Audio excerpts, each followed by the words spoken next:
Hey everyone, welcome back. Today we are diving into an absolute mind-bender of an explainer.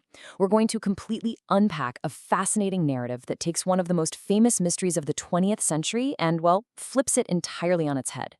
Get ready, because we're exploring a story that quickly shifts from your standard government cover-up to the very nature of existence itself. Think about this for a second.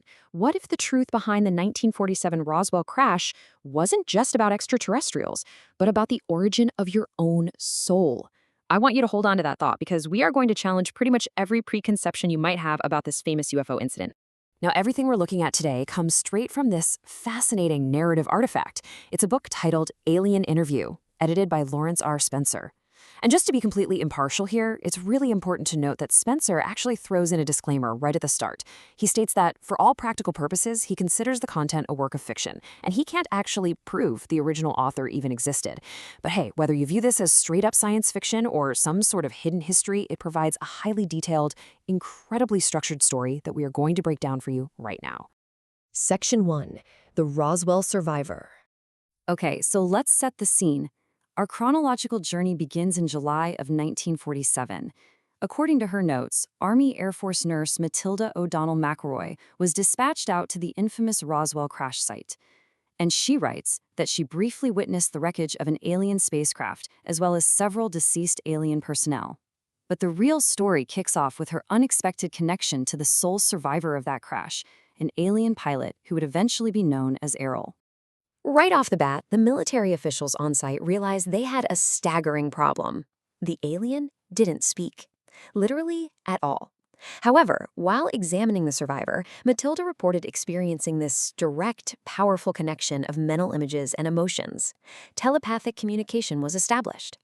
And because Matilda was the only unarmed woman on the site, and the only one picking up on these telepathic thoughts, she was permanently assigned to be the alien's companion and interviewer. Moving on to Section 2, Anatomy of an Alien.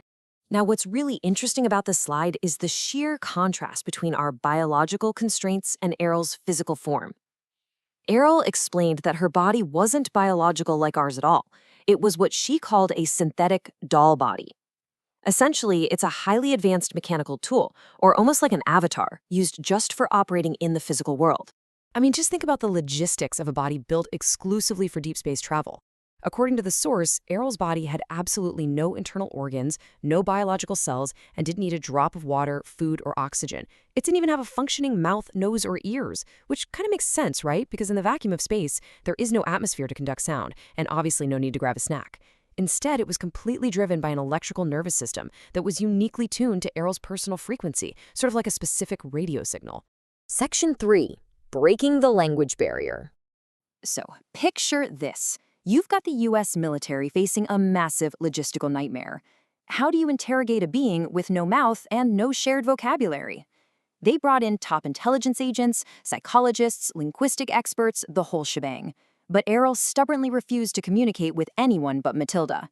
Airl made it crystal clear. Only she speaks, only she hears, only she questions, no others. This left the intelligence agents backed into a corner with only one viable option. If they wanted any detailed answers, Matilda had to teach the alien English. And what happens next is honestly unbelievable. Talk about an accelerated education. Matilda starts her off with 19th century pioneer phonics, McGuffey's eclectic readers. Within days, Air completely memorizes them. By day 9, she is absorbing the entirety of the Encyclopedia Britannica, literally moving on to hundreds of library books, covering everything from astronomy to literature. And by day 15, Air is able to communicate fluidly in complex English vocabulary via telepathy.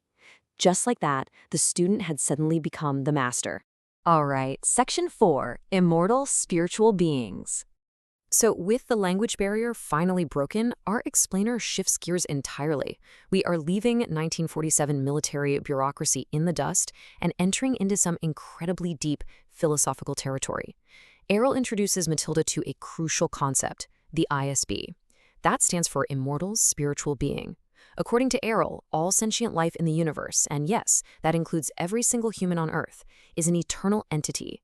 We are spirits that are not born, cannot die, existing in a timeless state of is, and basically just deciding to be. And to actually prove this point, Airl telepathically instructs Matilda to just be above your body. And it works. Matilda describes having this literal out-of-body experience, where she finds herself floating up near the ceiling, looking down at her own physical form sitting right next to the alien. It was a total epiphany. She realized right then and there she wasn't just physical matter. She was an immortal spiritual entity herself. 80 trillion. Let that number sink in for a second. Airl claims she represents a massive space opera civilization known as the Domain, which apparently controls about a fourth of the entire physical universe. And according to the source material, they have possessed space travel technology for 80 trillion years. It's a mind-bending scale of time that makes Earth's entire geological history look like a fleeting second. Which brings us to Section 5, Earth, the prison planet.